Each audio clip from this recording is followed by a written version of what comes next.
Hola chicas, chicos, ¿cómo están? Espero que estén bien. Les doy la bienvenida al canal. Continuando con la resolución de ejercicios, ejercicio número 14. Números novios, o números casi amigos, o números que son pareja o que se quieren pues, ¿ya? Vamos a leer el enunciado. Dados dos números naturales, indicar si son números novios o no. Se dice que dos números son novios si la suma de los divisores de cada número por separado es igual a la suma de esos dos números más 1. Teóricamente tiene sentido, pero como siempre nosotros vamos a ver un ejemplo más visual o más práctico para entender qué es lo que nos quiere decir. Un ejercicio bastante bonito, curioso y que nos va a servir para ir practicando. Además que cae o da la casualidad que justo cae en un 14 de febrero, así que wow, cómo es el mundo, ¿no? Entonces, dicho eso, vamos a ver de qué trata. Entonces, antes de ir a la implementación, entendamos qué es lo que nos quiere decir el ejercicio. Según la explicación extendida de cuándo se verifica que dos números son novios o casi amigos, es la siguiente. Se dice que si la sumatoria de divisores de un número, incluyendo al mismo número, por ejemplo, en este caso tenemos a 48 y a 75, de 48, la sumatoria de sus divisores es todo esto y te da como resultado 124. Noten que en la sumatoria de los divisores parte desde el 1 y llega a evaluar hasta el mismo número, ¿ya? Todos los divisores que encuentre. De la misma manera, el 75 parte en 1 hasta el 75. Todos los divisores que encuentre se van sumando. Entonces, en este caso se da que la sumatoria de ambos te da el mismo número, que es 124. Y por último, para confirmar, la sumatoria de los números originales, es decir, 48 más 75, más 1, debería darte ese mismo resultado que te han dado la sumatoria de los divisores propios. Eso son las reglas para verificar si un par de números son novios. Pero ocasionalmente van a haber quizás otro tipo de explicación, que es esta. Esta de aquí abajo es una forma simplificada de la forma de ahí arriba, que te dice lo siguiente. Sumatoria de divisores propios, pero sin llegar hasta el número. Y le vas a restar un 1. Eso debería darte como resultado el otro número. Por ejemplo, la sumatoria de divisores del 48 te está dando 75 bajo esta regla. Y la sumatoria de divisores del 75 te está dando 48 bajo esta regla. Pero ¿de dónde viene esto? Es distinto de esto porque hay dos conceptos diferentes. Es el mismo, solamente que este de aquí abajo está más resumido o simplificado, si es que lo quieren ver así. Si quieren entender de dónde sale esto, es facilito. Se los planteo así. Imagínense que este 124 es nuestro X. ¿Qué pasa si yo vengo esto y lo reemplazo aquí? ¿Es equivalente? Pues sí, según la ecuación, sí. Aquí, ¿qué es lo que pasa? Si es que quisiera hacer simplificaciones, sería esto. Este de aquí se va con este de aquí. ¿Por qué? Mismos signos en diferentes lados, entonces van a pasar uno a restar, se va a simplificar. Y de esto, imagínense que a este pequeño más 1 nos lo llevamos al otro lado. En vez de irse con un más 1, pasa al otro lado con el signo cambiado. Por tanto, pasa como un menos 1. Ya está. Eso sería todo. Esto de aquí no debería estar. Entonces, ¿qué es lo que te ha quedado? Si analizas lo que te ha quedado, ¿qué te ha quedado? Sumatoria de divisores propios, exceptuando al mismo número, menos 1, te tiene que dar igual a ¿qué? 48. 48, ¿qué cosa es? El otro número. Si se dan cuenta, esto de aquí, al hacer esas simplificaciones, nos ha dado lo mismo que aquí. ¿No ve? Entonces, de ahí es de donde sale. Por eso es que quizás cuando vean o lean teoría, tal vez se les presente de una de las dos maneras, ya sea la simplificada o la entera, o la más explicada, la más extendida. pero al final del día han visto es lo mismo. Entonces nosotros vamos a ir a implementar. Como estamos practicando y se supone que esto tiene que ser ejercicios intro a program para ir viendo conceptos que hemos aprendido, vamos a hacerlo de la manera larga, de la extensa, es decir, haciendo 3 sumatorias, ¿ya? Ustedes como reto personal intenten hacerlo con esto, que va a ser obviamente más simple, pero de todos modos intenten hacer la segunda versión, ¿ok? Vamos a hacer la primera bajo la regla extendida. Eso sería todo en cuanto a la explicación de qué es lo que vamos a hacer o tenemos que hacer. Eso sería todo. Visto esto, vayamos a ver la implementación. Entonces, estamos en el BlueJ. Como siempre, nos vamos a crear un nuevo proyecto. En este caso es el ejercicio 14, que se llama números novios. Números novios. O casi amigos, si es que lo quieres llamar así. Ya está. Se crea nuestro proyecto, nos creamos una nueva clase. Mi clase, ¿qué se va a llamar? Números novios. Ya está, me parece un buen nombre. Entramos, empezamos a implementar. Como siempre, el código que se autogenera no nos interesa mucho, así que lo vamos a borrar. Solo nos quedamos con el bloque de la clase. ¿Qué es lo que sigue? Implementemos el método. Tenemos un método que es público, que me tiene que devolver. Mediante un mensaje me tiene que indicar si el par de números que yo le he dado son novios o no son novios. Entonces me va a devolver un string que se va a llamar mi método. Yo siempre le llamo verificador. Verificador. Ya está. ¿Qué es lo que verifica? Verifica si los dos números que le estás dando por parámetros cumplen o no la condición. Entonces, ¿qué recibo por parámetro? Dos números. Recibo mi int número 1 y mi int número 2. Ya está. Podríamos dejarlo en num1, num2. Eso ya es gusto de cada uno. Siempre pongan nombres autoidentificativos a las variables. Yo lo voy a dejar así. Entonces, ¿qué sigue? Para empezar, me declaro mi respuesta, mi string res, que van a ser vacío. Aún no sé qué son estos números. Ya está. Siguiente. ¿Qué es lo que tengo que hacer? Según mi análisis, tengo que ir a sumar divisores de ambos números.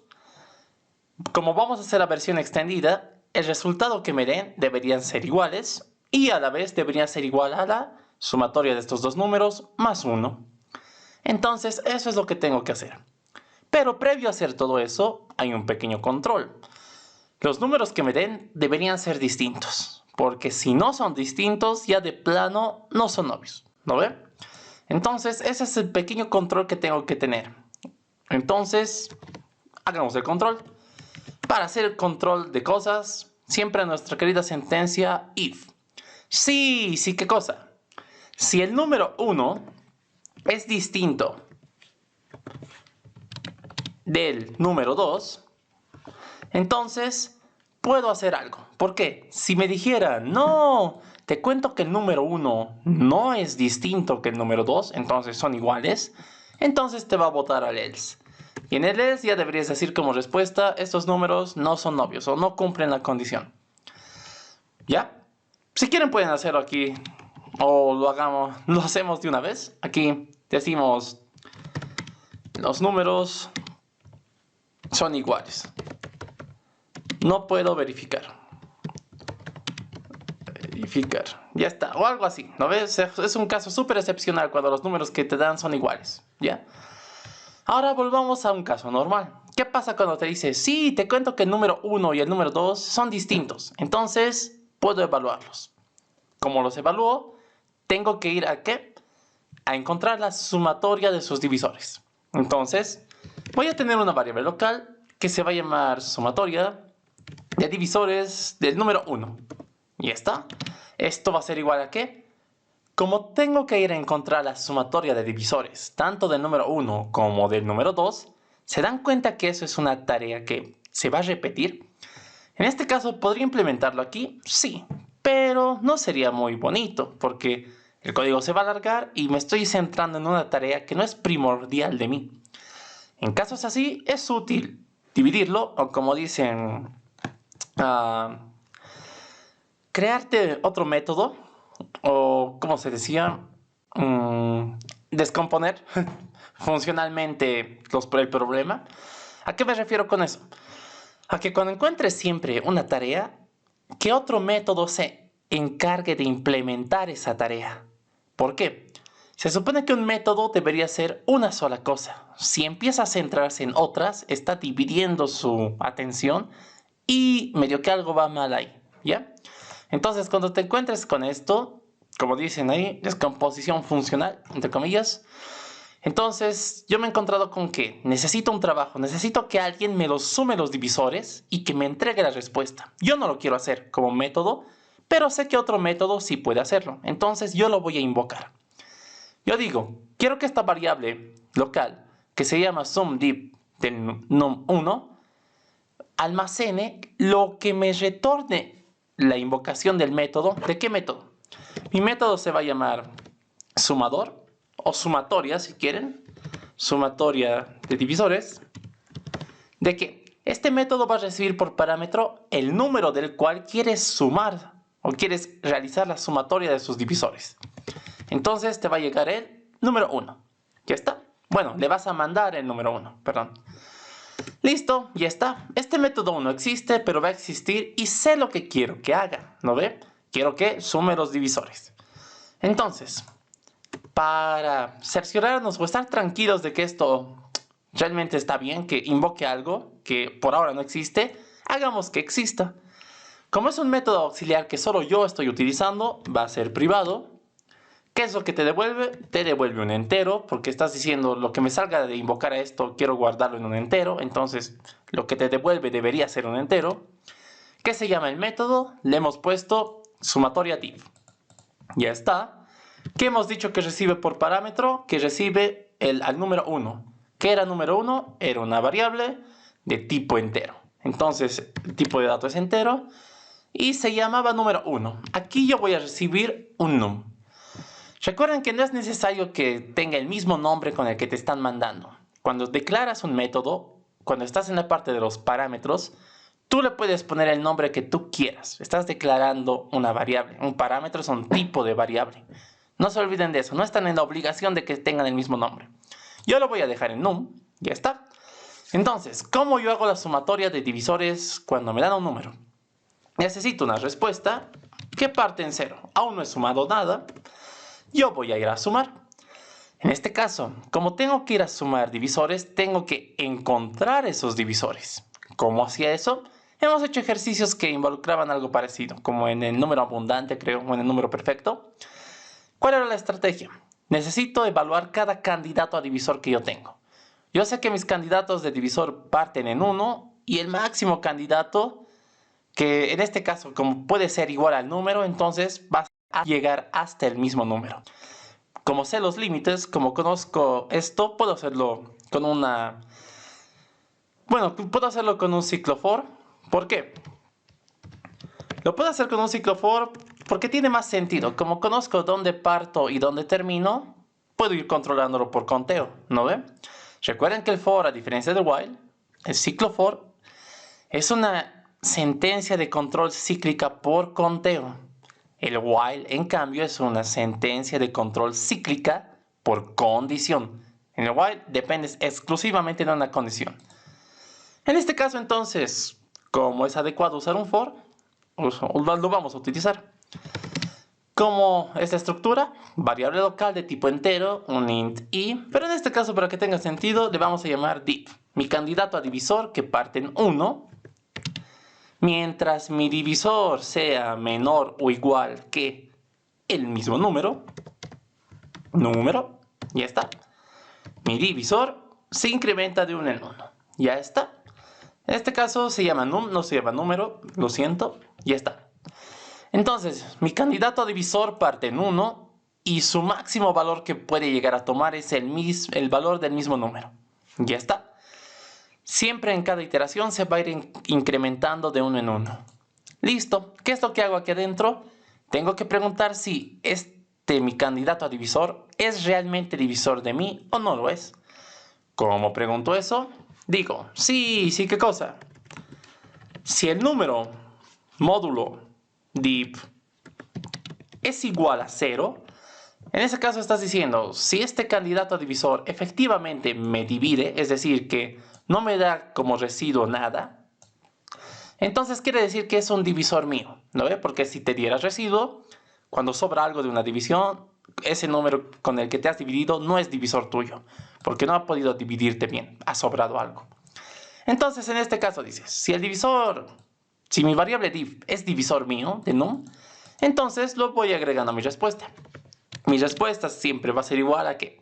A lo que yo ya haya sumado, a lo que yo ya haya encontrado, más este nuevo divisor, que se llama div. Listo, nada más, eso sería todo. Si no entra div, no hay un else, porque le va a valer. Si no eres divisor mío, ni modo, vayamos al siguiente, entonces va a continuar el ciclo. Pase lo que pase, aquí lo que retornas es res. Ya está. Punto y coma. Nada más, este es nuestro pequeño método para sumar los divisores de un número. ¿Se han dado cuenta que es mejor ir modularizándolo así? Es decir, cada tarea que cada método se encargue de una sola tarea, que no se distraiga. Eso es bastante útil. Entonces, continúo, vuelvo a mi método principal y digo, necesito lo mismo, pero esta vez con el número 2. Ahí está. Y ahí está. Listo. Ya tengo la instrucción para obtener la suma de divisores del número 2. Aparte de estos dos, necesito la suma, otra suma, pero esta vez no es de divisores, es una suma directa. Yo tengo aquí un int suma, dejémoslo en suma como tal, que era la de ¿qué? La del número 1, más el número 2, más, ¿qué cosa? Un 1. Ya está. Ya tengo mis tres sumas. Ahora tengo que preguntar, si las tres son iguales, entonces estos dos números son novios. Si no son iguales, entonces no son novios. Pobrecitos. Entonces, vayamos a hacer esa pregunta. Sí, ¿qué cosa? ¿Cómo pregunto si tres variables son iguales? En este caso, vamos a hacerlo así. Si el sum div num1 es igual a la otra suma, ¿y qué cosa? Aquí es donde quiero que vean algo. ¿Ya? Vamos a hacerlo así. Y la suma de divisores del número 1 es igual a la suma, entonces yo ya tengo la garantía de ¿qué? De que efectivamente estos números son obvios. ¿Por qué? ¿Por qué no estoy diciendo y también la suma de divisores del número 2 es igual a suma? Por lo siguiente, cuando va a ir a evaluar esto, primero evalúa tu primera expresión. Si te da falso, automáticamente va a ignorar lo que queda por evaluar. Porque como 1 ya te ha dado falso y tu operador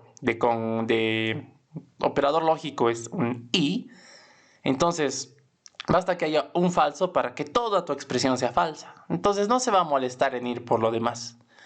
Por otra parte, si te da true, entonces recién va a continuar evaluando los demás. Entonces, si te diera true, quiere decir que estos dos son iguales. Por tanto, da igual de quién tome el valor, le tengo que preguntar si es igual a la otra variable que me faltaba preguntar, que es suma. Es por eso que solamente lo hago en dos preguntas.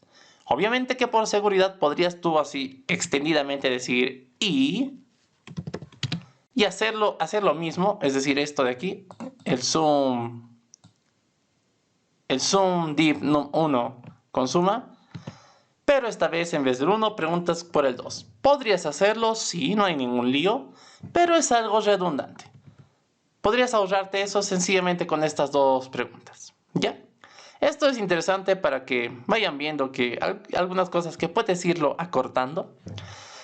Ya está. Entonces, yo digo, si las sumas son iguales, ¿cuál es mi respuesta? Mi respuesta es igual a sí, son números novios. O algo así, ¿no ve? Caso contrario, ¿qué te dije? ¿Cuál es tu respuesta? Si las sumas no son iguales, entonces tú dices, no son números novios. Entonces tu respuesta sería básicamente lo mismo, solamente que en vez de un sí, le vas a poner un no. No son números novios. Ya está, eso sería todo. Como les digo, este tipo de respuesta lo puedes mejorar o podrías poner estos números sí son números novios o cosas así, ¿no ve? Pero aquí para que hacerlo cortito va a ser sí, no y un pequeño mensaje. Ya está, nada más.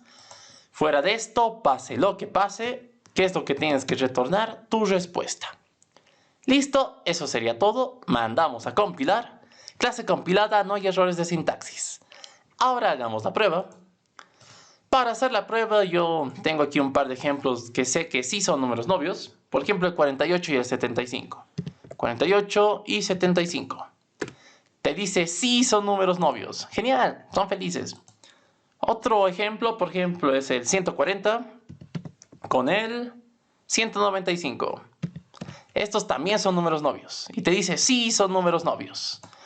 Por último, otro número que sí valida es el 1050 con el 1925. Te debería decir sí son números novios. Genial.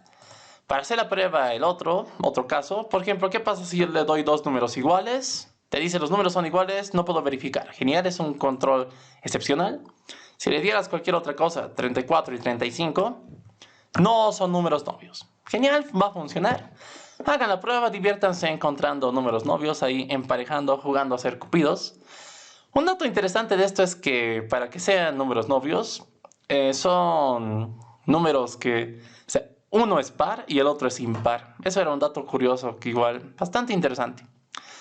Bueno, esto sería el ejercicio de hoy. Me ha parecido interesante, como les digo, mostrárselos. Y siempre se aprende algo nuevo, ¿no? Por ejemplo, esto de modularizar, de dividir siempre las tareas y no hacerlo todo en uno solo. Es bastante bonito y se dan cuenta que el código va siendo, aparte de más estético, es igual más ordenado, ¿verdad? Y esto, por ejemplo, de las preguntas, ¿no? De cómo va evaluando o el Java, cómo va funcionando. Bastante interesante. Espero que les haya sido útil, o aunque sea mínimamente divertido. Nada más, eso es todo por hoy. Espero que se haya entendido.